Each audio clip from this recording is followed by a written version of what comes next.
ರಾಜ್ಯಕ್ಕೂ ಕೂಡ ವಕ್ಕರಿಸ್ತಾ ಚೀನಾದ ವೈರಸ್. ಕರುನಾಡಲ್ಲಿ HMPV ಕಾರ್ಮೋಡ ಆವರಿಸಿಬಿಟ್ಟಿದೆ. ಟ್ರಾವೆಲ್ ಹಿಸ್ಟ್ರಿ ಇಲ್ಲದಿದ್ರೂ ಕೂಡ ಸೋಂಕು ಕಾಣಿಸಿಕೊಂಡಿದೆ. ಬೆಂಗಳೂರಿನಲ್ಲಿ 2 ಹಸುಗೂಸುಗಳಿಗೆ ಸೋಂಕು ದೃಢಪಟ್ಟಿದೆ. 3 ತಿಂಗಳ ಮಗುವಿಗೆ ಚಿಕಿತ್ಸೆಯನ್ನ ನೀಡಿ ಈಗ ಡಿಸ್ಚಾರ್ಜ್ ಕೂಡ ಆಗಿದೆ ಆ ಮಗು ಅನ್ನೋದ್ರ ಡೀಟೇಲ್ಸ್ ಸಿಗ್ತಾ ಇದೆ. HMPV ವೈರಸ್ನಿಂದ ಜನರಲ್ಲಿ ಸಹಜವಾಗಿ ಆತಂಕ ಇರುತ್ತೆ. ಆರೋಗ್ಯ ಇಲಾಖೆಯಿಂದ ಈಗ ಗೈಡ್ಲೈನ್ಸ್ ಕೂಡ ರಿಲೀಸ್ ಆಗಿದೆ.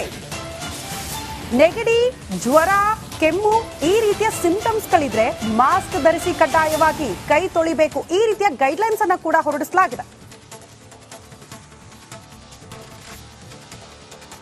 ಡಾಕ್ಟರ್ ಗಿರಿಧರ್ ಉಪಾಧ್ಯಾಯ ಅವರು ಈ ಬಗ್ಗೆ ಮಾತನಾಡಿದ್ದಾರೆ.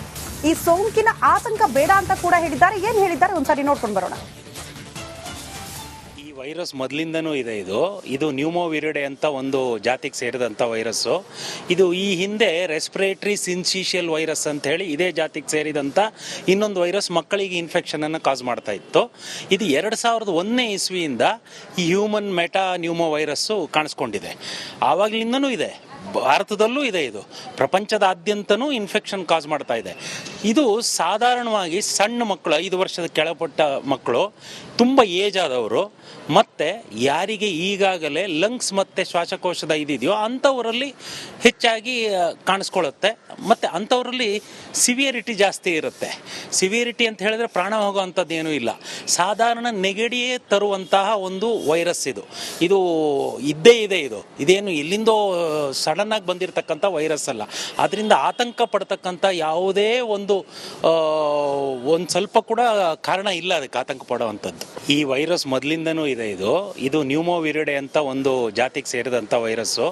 ಇದು ಈ ಹಿಂದೆ ರೆಸ್ಪಿರೇಟರಿ ಸಿನ್ಸಿಷಿಯಲ್ ವೈರಸ್ ಅಂತ ಹೇಳಿ ಇದೇ ಜಾತಿಗೆ ಸೇರಿದಂಥ ಇನ್ನೊಂದು ವೈರಸ್ ಮಕ್ಕಳಿಗೆ ಇನ್ಫೆಕ್ಷನ್ ಅನ್ನು ಕಾಸ್ ಮಾಡ್ತಾ ಇತ್ತು.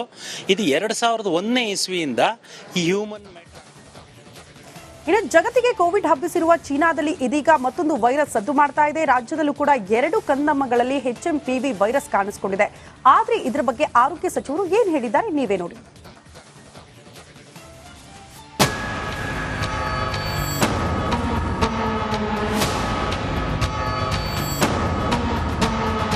ಚೀನಾ ಇಡೀ ಜಗತ್ತಿಗೆ ಕರೋನಾ ಹರಡಿಸಿದ ದೇಶ. ಇಡೀ ಪ್ರಪಂಚವನ್ನೇ ಲಾಕ್ಡೌನ್ ಮಾಡಿಸಿದ ರಾಷ್ಟ್ರ. ಇಂಥ ಚೀನಾ ಇದೀಗ ಮತ್ತೊಂದು ವೈರಸ್ಗೆ ಜನ್ಮ ಕೊಟ್ಟಿದೆ. ಡ್ರ್ಯಾಗನ್ ರಾಷ್ಟ್ರದಲ್ಲಿ ಹುಟ್ಟಿದ HMPV ಸೋಂಕು ಭಾರತಕ್ಕೂ ಲಗ್ಗೆ ಇಟ್ಟಿದೆ. ಆತಂಕದ ವಿಷಯ ಅಂದ್ರೆ ಬೆಂಗಳೂರಲ್ಲೂ ಖಾತೆ ತೆರೆದಿದೆ. ಭಾರತದಲ್ಲೂ ಭಯ ಹುಟ್ಟಿಸಿದ ಚೀನಾ ವೈರಸ್.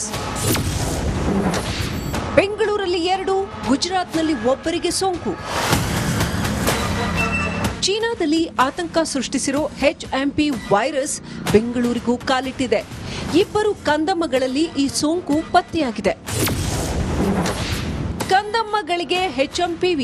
ಬೆಂಗಳೂರಿನಲ್ಲಿ 3 ತಿಂಗಳ ಮಗು, 8 ತಿಂಗಳ ಮತ್ತೊಂದು ಮಗುವಿನಲ್ಲಿ HMP ವೈರಸ್ ಪತ್ತೆಯಾಗಿದೆ.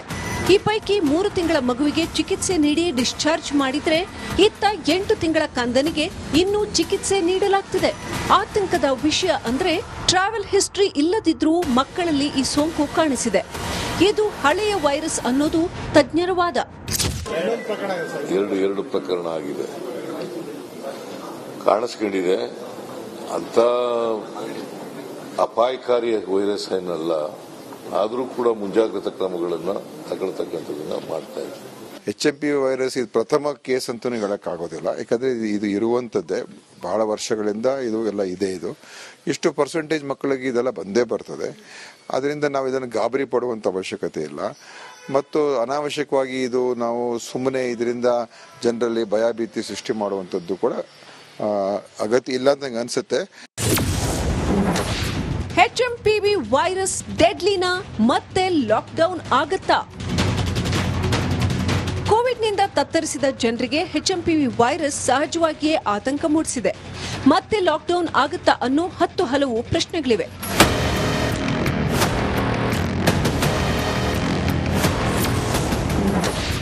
ಜನರ ಅನುಮಾನ, ತಜ್ಞರ ಉತ್ತರ. ಕರೋನಾ ಸೋಂಕಿನ ಆರ್ಭಟದಿಂದ ತತ್ತರಿಸಿದ ಜನರಿಗೆ 10 ಅನುಮಾನಗಳಿವೆ. HMPV ವೈರಸ್ ಕೋವಿಡ್ಗಿಂತ ಡೆಡ್ಲಿ ಏನಲ್ಲ, ಇದು ನಮ್ಮ ನಡುವೆ ಇದೆ. ಇದೊಂದು ಹಳೆಯ ವೈರಸ್. ಈ ಸೋಂಕು ಹೆಚ್ಚಾದ್ರೆ ಮತ್ತೆ ಲಾಕ್ಡೌನ್ ಮಾಡೋ ಅವಶ್ಯಕತೆ ಇಲ್ಲ. ಈ ವೈರಸ್ಗೆ ವ್ಯಾಕ್ಸಿನ್ ಇದೆ. ಬೆಂಗಳೂರಲ್ಲಿ 3 ತಿಂಗಳ ಮಗು ಸದ್ಯ ಚೇತರಿಕೆಯಾಗಿ ಮನೆ ಸೇರಿಕೊಂಡಿದೆ. ಹೊರ ದೇಶ ರಾಜ್ಯಗಳಿಂದ ಬರುವವರ ಮೇಲೆ ನಿಗಾ ಇಡಲು ಏರ್ಪೋರ್ಟ್ಗಳಲ್ಲಿ ಸ್ಕ್ರೀನಿಂಗ್ನ ಅವಶ್ಯಕತೆ ಇಲ್ಲ. ಸಾಮಾಜಿಕ ಅಂತರದಿಂದ ಜನರು ಇರಬೇಕಾಗಿಲ್ಲ. ಸೋಂಕಿತರು ಕ್ವಾರಂಟೈನ್ನಲ್ಲಿ ಇರಬೇಕಾದದ್ದು ಇಲ್ಲ. ಮಾಸ್ಕ್ ಧರಿಸುವುದು ಕಡ್ಡಾಯವಲ್ಲ. ಸ್ಯಾನಿಟೈಸರ್ನಿಂದ ಕೈ ತೊಳೆಯಬೇಕಾಗುತ್ತದೆ. ಸ್ವಚ್ಛತೆಗಾಗಿ ಮುಖ್ಯ ಹೊರತು ಈ ಸೋಂಕು ತಡೆಗಟ್ಟಲು ಸ್ಯಾನಿಟೈಸರ್ ಬಳಕೆ ಅನವಶ್ಯಕ ಅಂತ ತಜ್ಞರು ಹೇಳ್ತಾರೆ.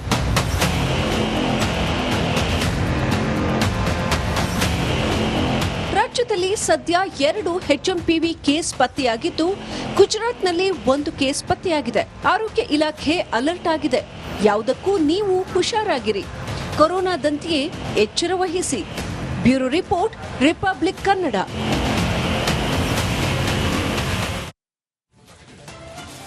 ಡೀಟೇಲ್ಸ್ ಅನ್ನ ಕೊಡ್ತಾ ಹೋಗ್ತಾರೆ ನಮ್ಮ ಪ್ರತಿನಿಧಿ ವೀರೇಶ್ ನೇರ ಸಂಪರ್ಕದಲ್ಲಿ ಜಾಯ್ನ್ ಆಗ್ತಿದ್ದಾರೆ. ವೀರೇಶ್, ಸರ್ವೇ ಸಾಮಾನ್ಯವಾಗಿ ಇಂತಹ ವೈರಸ್ಗಳು ಕಾಣಿಸ್ಕೊಳ್ಳೋದು ಈ ಇಮ್ಯುನಿಟಿ ಪವರ್ ಸ್ವಲ್ಪ ಕಡಿಮೆ ಇರೋ ಕಡೆ, ಅಂದ್ರೆ ಮಕ್ಕಳು, ವಯಸ್ಸಾದವರಲ್ಲಿ ಅಂತ. ಯಾವ ರೀತಿ ಜಾಗೃತಿ ವಹಿಸಬೇಕು? ಭಯ ಪಡಿಸೋದು ಬೇಡ, ಬದಲಾಗಿ ಜಾಗೃತಿ ಹೇಗೆ ಅಂತ?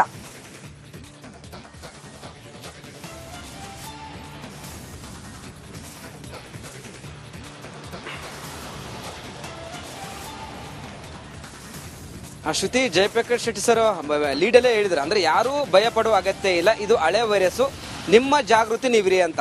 ಆರೋಗ್ಯ ಇಲಾಖೆ ಸಹ ಇದೇ ಸ್ಪಷ್ಟನೆ ಪಡಿಸಿದ್ದಾರೆ.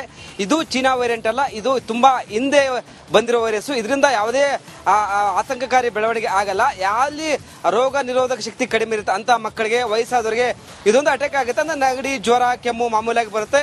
ನೀವೇನಾದ್ರೂ ಈ ತರ ಕಂಡು ಬಂದ್ರೆ ಆ ವೈದ್ಯರ ಸಂಪರ್ಕಿಸಿ ಟ್ರೀಟ್ಮೆಂಟ್ ತೆಗೆದುಕೊಳ್ಬಹುದು ಅಂತ ಒಂದು ಕಡೆ ಆರೋಗ್ಯ ಇಲಾಖೆ ಆರೋಗ್ಯ ಸಚಿವರು ಸ್ಪಷ್ಟನೆ ಪಡಿಸಿದ್ದಾರೆ. ಅದಲ್ಲದೆ ಇದೇನಾದ್ರೂ ಚೀನಾ ವೇರಿಯಂಟ್ ಇದ್ರೆ ಇಷ್ಟೊತ್ತೇ ನಮಗೆ ಗೊತ್ತಾಗ್ತಿತ್ತು. ಅದಲ್ಲದೆ ಈ ಒಂದು ವೈರಸ್ ವಿಚಾರವಾಗಿ ಈಗ ಕೇಂದ್ರ ಸರ್ಕಾರ ಆಯ್ತು ಮತ್ತು ರಾಜ್ಯ ಆರೋಗ್ಯ ಇಲಾಖೆ ಆಯ್ತು ಕಣ್ಣಿಟ್ಟಿದೆ. ಇದು ಯಾವ ರೀತಿ ಪ್ರಭಾವ ಬೀರುತ್ತದೆ, ಯಾಕಂದ್ರೆ ಕೋವಿಡ್ ಸಮಯದಲ್ಲಿ ತುಂಬಾ ವೇರಿಯಂಟ್ಗಳು ಬಂದೋದು, ತುಂಬಾ ಪ್ರಭಾವ ಬೀರಿತ್ತು, ಎಲ್ಲ ದೇಶವೇ ಅಲ್ಲಲ್ಲೋ ಕಲ್ಲೋಲಾಯ್ತು. ಹೀಗಾಗಿ ಇಂಥ ವೈರಸ್ ಮತ್ತೇನಾದ್ರೂ ಅಟ್ಯಾಕ್ ಆಗುತ್ತಾ ಎಂಬುದು ಎಲ್ಲವನ್ನ ನಾವು ಮಾನಿಟರಿಂಗ್ ಮಾಡ್ತಿದೀವಿ. ಚೀನಾ ವೇರಿಯಂಟ್ ಅಂತ ಇದು ಅಲ್ವೇ ಅಲ್ಲ. ಆದ್ರೆ ಜಾಗೃತಿ ಇರಿ. ಮಾಸ್ಕು, ಲಾಕ್ಡೌನು, ಕ್ವಾರಂಟೈನು ಇದು ಯಾವುದೂ ನಾವು ಮಾಡಲ್ಲ. ಆದ್ರೆ ನಿಮ್ಮ ಜಾಗೃತಿ ಅಂದ್ರೆ ಗುಂಪಲ್ಲಿ ಹೋಗಬೇಡಿ, ಮಾಸ್ಕ್ ಹಾಕೊಳ್ಳಿ, ಕೈಯನ್ನ ನೀಟಾಗಿ ತೊಳೆದುಕೊಳ್ಳಿ, ಮನೆಯಲ್ಲಿ ಸ್ವಚ್ಛತವಾಗಿರಿ. ಇವೆಲ್ಲವನ್ನು ಪಾಲಿಸಿದ್ರೆ ಈ ಒಂದು ರೋಗ ಅಲ್ಲ, ಯಾವುದೇ ರೋಗದಿಂದ ದೂರ ಇರ್ತಾರೆ. ಹೀಗಾಗಿ ನಿಮ್ಮ ಜಾಗೃತಿ ಅಂತೇನೋ ನೀವಿರಿ ಅಂತ ಒಂದು ಕಡೆ ಆರೋಗ್ಯ ಇಲಾಖೆ ಸ್ಪಷ್ಟಪಡಿಸಿದೆ. ಅದಲ್ಲದೆ ಈ ಶಾಲೆ ಮಕ್ಕಳಲ್ಲಿ ಸಹ ಕೆಲವೊಂದು ಖಾಸಗಿ ಶಾಲೆಗಳು ಸಹ ಏನೋ ಒಂದು ಕಡೆ ಮುನ್ನೆಚ್ಚರಿಕೆ ಕ್ರಮ ತೆಗೆದುಕೊಂಡಿದ್ದಾವೆ. ಏನಾದರೂ ಜ್ವರ, ನೆಗಡಿ, ಕೆಮ್ಮು ಬಂತಂದ್ರೆ ಮಕ್ಕಳನ್ನ ಶಾಲೆಗೆ ಕಳಿಸಬೇಡಿ, ಅವ್ರನ್ನ ಟ್ರೀಟ್ಮೆಂಟ್ಗೆ ಒಳಪಡಿಸಿ ಅಂತ ಒಂದು ಕಡೆ ಖಾಸಗಿ ಶಾಲೆಗಳು ಮುಂಜಾಗ್ರತಾ ಕ್ರಮ ಕೈಗೊಂಡಿದ್ದಾವೆ. ಯಾಕಂದ್ರೆ ಬೇರೆ ಮಕ್ಕಳಿಗೆ ಅಟ್ಯಾಕ್ ಆಗ್ಬೋದು, ಅಂದ್ರೆ ಮಾಮೂಲಾಗಿ ಜ್ವರ ಬರ್ಬೋದು. ಹೀಗಾಗಿ ಜಾಗೃತಿಗಿರಾಗಿ ಅಂತ ಒಂದು ಕಡೆ ಪೋಷಕರಿಗೆ ಸಹ ಒಂದು ಕಡೆ ಮನವಿ ಸಹ ಮಾಡಿದ್ದಾರೆ. ಹೀಗಾಗಿ ಇದು ಯಾರೂ ಭಯಪಡೋ ಅಗತ್ಯವಿಲ್ಲ. ಬಟ್ ಈ ಒಂದು ವೈರಸ್ ಏನಾದರೂ ಮುಂದೊಂದು ದಿನಗಳಲ್ಲಿ ಅಪಾಯಕಾರಿ ಆಗುತ್ತಾ ಎಂಬುದೊಂದು ಕಡೆ ಕೇಂದ್ರ ಸರ್ಕಾರ ಮತ್ತು ಆರೋಗ್ಯ ಇಲಾಖೆ ಮಾನಿಟರಿಂಗ್ ಮಾಡ್ತಿದೆ. ಶ್ರುತಿ, ಧನ್ಯವಾದಗಳು ತಮ್ಮೆಲ್ಲ ಮಾಹಿತಿಗೆ. ಓಕೆ, ಇದಾದ ನಂತರ